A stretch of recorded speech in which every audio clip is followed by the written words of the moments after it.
Bueno, Dani, bienvenida. Gracias por estar acá hoy. Hoy vamos a hablar de ansiedad y de angustia. Quería empezar por preguntarte cómo definirías la ansiedad y cómo definís la angustia. Bien. Bueno, son dos conceptos que muchas veces se confunden, son medio primos hermanos, pero son diferentes. Cuando hablamos de ansiedad, tenemos que pensar en una emoción que está sostenida en un mecanismo de defensa y de adaptación. Todos en algún momento sufrimos de ansiedad cuando tenemos que enfrentar una situación nueva, diferente, y tiene un correlato físico.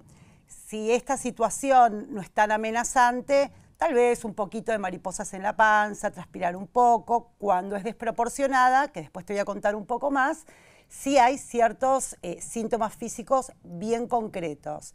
Pero básicamente tiene que ver con un aspecto desde el pensamiento cognitivo, en donde cuando la persona está ansiosa lo que hace es todo el tiempo anticipar una situación, con lo cual uno se desconecta del presente. ¿Qué es lo que va a pasar? ¿Cómo me va a ir? ¿Qué van a pensar los otros? Entonces se da como algo que sería como esa ruedita del hámster que no para de girar y que en realidad produce mucho malestar cuando está exacerbada. Por otro lado, si pensamos la angustia, a mí me gusta definir la angustia como un afecto que atraviesa el cuerpo. Freud al principio había definido muy bien la angustia en relación a 3 áreas de nuestra vida. Él hablaba acerca de una angustia más realista, que es cuando hay una situación concreta que uno tiene miedo, se anticipa, te produce malestar, pero esto te prepara para defenderte. Una angustia más neurótica, que está asociada al pensamiento, a las pulsiones, a lo que uno siente que puede hacer o que no puede hacer, en donde uno se siente consternido, por ejemplo, ¿qué es lo que el otro va a pensar de mí? ¿Quién soy yo para el otro? Y una angustia más moral, que tiene que ver con un concepto que se llama superyo, que es como ese gran hermano interno que nos está mirando todo el tiempo y juzgando, y que sería esa angustia ante hice bien, hice mal, que tiene más que ver con el deber ser. De las 3 angustias que nombrás, ¿sentís que hay una que atraviesa más a, no sé, tus pacientes, la gente con la que hablas, que hoy en día está como más prominente en nosotros? Yo creo que la angustia neurótica es la vedette de esta era, ¿no es cierto? En donde el tema de los impulsos, de la premura, estamos en esta cuestión que podríamos pensarla como, bueno, Bauman habla sobre la sociedad líquida, donde todo es rápido, donde todo es fugaz, en donde cuando vos ya te preparaste para algo ya surgió una cosa nueva. Entonces, hay una cuestión cultural que nos atraviesa de la época y esto se manifiesta claramente en el consultorio, en donde, por ejemplo, en los jóvenes cuando van a buscar trabajo, en donde cuando ya dicen que sí, están pensando que tal vez se están perdiendo otra cosa. Esta cuestión de la dificultad para perder, que también tiene que ver con la angustia, porque siempre perdemos, pero esta intolerancia a la frustración y a la pérdida también está muy marcada ahora. ¿De dónde sentís que viene esa intolerancia a la frustración? A ver, si lo pensamos bien en términos psicoanalíticos, lo podemos pensar que esto es un fenómeno que se genera en los primeros años de la vida, en donde hay algo que se llama la caída de la ley paterna, en donde, los límites están más desdibujados. Cuando los límites están desdibujados, la angustia y la ansiedad se exacerba. ¿Qué está bien? ¿Qué está mal? Bueno, seguí comiendo. ¿Cuándo paro de comer? ¿No es cierto? Hay como cierta cuestión que tiene que ver con la educación y que tiene que ver con la época también. Dani, quería preguntarte cómo identifico la ansiedad en el cuerpo y cómo identifico la angustia también. ¿Cómo me doy cuenta cuando estoy sufriendo de una y de la otra? Perfecto. Acá hay una distinción que es mínima, porque son muy parecidos, los síntomas. Si yo tuviera que generalizar, te diría, cuando hay angustia y ansiedad, hay palpitaciones, hay sensación de ahogo, hay problemas gastrointestinales, hay síntomas en relación al sueño, insomnio, trastornos alimenticios muchas veces. La angustia es más difusa. La angustia suele estar más con estos síntomas también, pero suele estar también muy implicada la zona de la garganta, la zona del pecho, el plexo solar. Y aparte creo que también va de la mano con otra cuestión que tiene que ver con la angustia, que es la dificultad para poner en palabras lo que uno siente y lo que te pasa. Cuando uno está ansioso, uno dice, ay, estoy ansioso por el examen de mañana, estoy ansioso porque tengo esta cita amorosa y no sé qué hacer, estoy ansioso por este examen.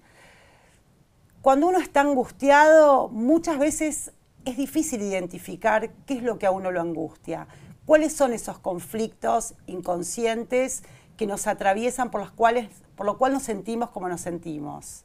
Entonces, pero de alguna manera sí, muchas veces los cuadros son mixtos y uno está ansioso y angustiado al mismo tiempo. ¿Se puede vivir en un estado de ansiedad permanente o sentís que pasa por momentos y lo mismo con la angustia? ¿Cuánto tiempo uno puede tolerar vivir en ese estado? Lamentablemente hay gente que vive toda la vida con ansiedad y con angustia, porque no consulta, porque no hace nada. Hay un trastorno que se llama trastorno de ansiedad generalizada, en donde la angustia y sobre todo la ansiedad está permanente y se inicia desde que uno se levanta. La persona se levanta intranquila, molesta, mal con el cuerpo, preocupada. Cualquier situación nimia la convierten en un problema y viven así.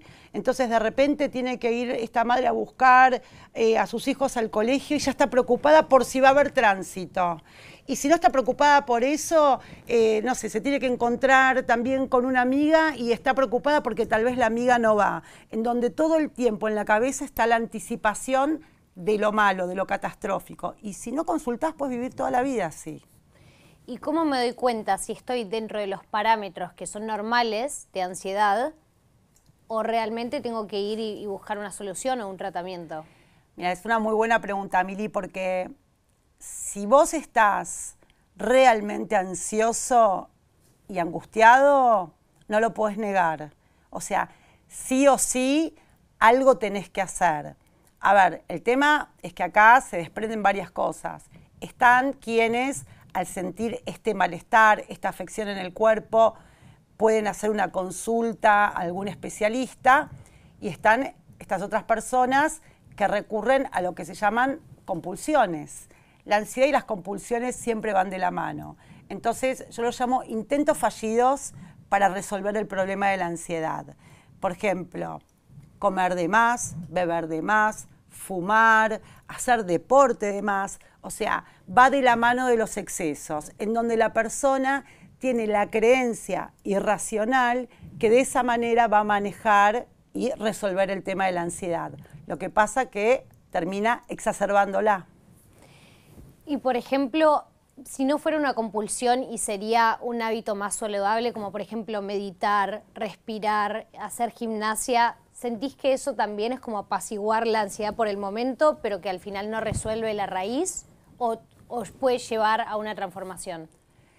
Yo creo que hay un montón de herramientas que podemos usar para apaciguarla, esa es la palabra. La meditación, la respiración, el ejercicio físico. Pero a mí me parece que lo interesante es poder abordar las causas. ¿Cuáles son los determinantes intrapsíquicos que generan, digamos, estas situaciones? ¿Por qué? Porque si no es pan para hoy y hambre para mañana. Entonces digo, cada persona tiene su singularidad y lo que a una persona le genera ansiedad no necesariamente le va a generar a otra. Y por otro lado, también es interesante pensar que en relación a esto hay situaciones traumáticas, infantiles, que quedan relegadas en la conciencia, que uno no tiene ni noción del impacto que esto tiene en la vida actual, y muchas veces en el espacio analítico, cuando viene una persona tal vez con mucha angustia, como decíamos, sin palabras, sin poder entender con qué tienen que ver, cuando uno empieza a subjetivar, a poner palabras, a ir para atrás, a investigar, a descifrar, aparecen desencadenantes que uno no se imagina. Entonces digo, está buenísimo todo lo que uno pueda tener a mano para poder apaciguarlas, pero me parece que es interesante reconocer, investigar en las causas. ¿Cuál es la mayor diferencia entre el estrés y ansiedad? A ver, el estrés me parece que es fácil de definir. El estrés es la relación entre mi resistencia y las cargas. Por ejemplo, me pongo una mochila y la cargo con 30 kilos. Y es más de lo que yo puedo llevar. Es bien concreto. Estoy en un trabajo, trabajo 6 horas, ponele, o 9 horas, y me dan un trabajo o un informe que tengo que preparar, el cual lleva 12 horas prepararlo. Eso a mí me va a estresar. Es concreto, o sea, lo que me están dando es mayor a la posibilidad que yo tengo para poder resolverlo. La ansiedad tiene esta cuestión bien fantasmática. ¿En qué sentido? De cosas que yo construyo que no existen. La mayoría de los problemas que yo me imagino no se van a dar. Y muchos de los que yo me imagino tal vez se dan, pero son mucho más pequeños de lo que yo creo que son. Entonces, sí es cierto que si yo estoy expuesta mucho tiempo a situaciones estresoras, puedo generar mucha ansiedad después. Dani, hay un concepto ahora que es muy popular, por lo menos en los jóvenes, que es FOMO, que en español vendría a ser algo como el miedo a perderse de las cosas, que siento que también está muy relacionado con la ansiedad de todo el tiempo querer pertenecer a todo o poder estar en todos lados a la vez. ¿Sentís que hay algo que está pasando de eso? No, algo no, mucho. Sí, este fenómeno yo lo escucho permanentemente en el consultorio, pero tengo que aclarar que no solo en los jóvenes. No es que el FOMO, esta cosa de fear of missing out, lo sienten los chicos que están viendo en el celular que hay otros que están en una fiesta y que ellos se perdieron. Los adultos también con cumpleaños o con conferencias. No me dijeron que tenía que ir o me la perdí. Sí, yo cuando pienso en esto, se me ocurre esto que decía mi abuela, todo no se puede. Creo que también es poder aprender a convivir con la falta, que es algo, con la falta, con la ausencia, con lo, digamos, no todo es posible. Y me parece que esto también es muy saludable, ¿no? Si yo estoy cenando con un grupo de amigos, no puedo estar al mismo tiempo en el boliche con ese otro grupo. Entonces digo, también tiene que ver con la posibilidad de elegir. Si yo no conecto con mi posibilidad de elegir, me voy a sentir mal todo el tiempo, porque todo el tiempo voy a sentir que algo perdí. Que es así, cuando elegimos, algo ganamos y otra cosa perdemos. Pero si yo no tengo esto trabajado en mí, voy a tener ansiedad todo el tiempo. Entonces sí, esto creo que es recontraparte hoy de una situación que la vemos todo el tiempo.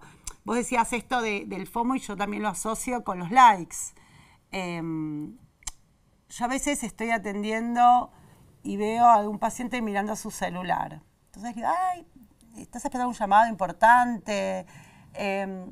Y tal vez en algún momento me dicen, no, porque publiqué algo y quería ver si tal persona me había puesto like. Y yo me doy cuenta si esa persona le puso like por la cara de felicidad que tiene.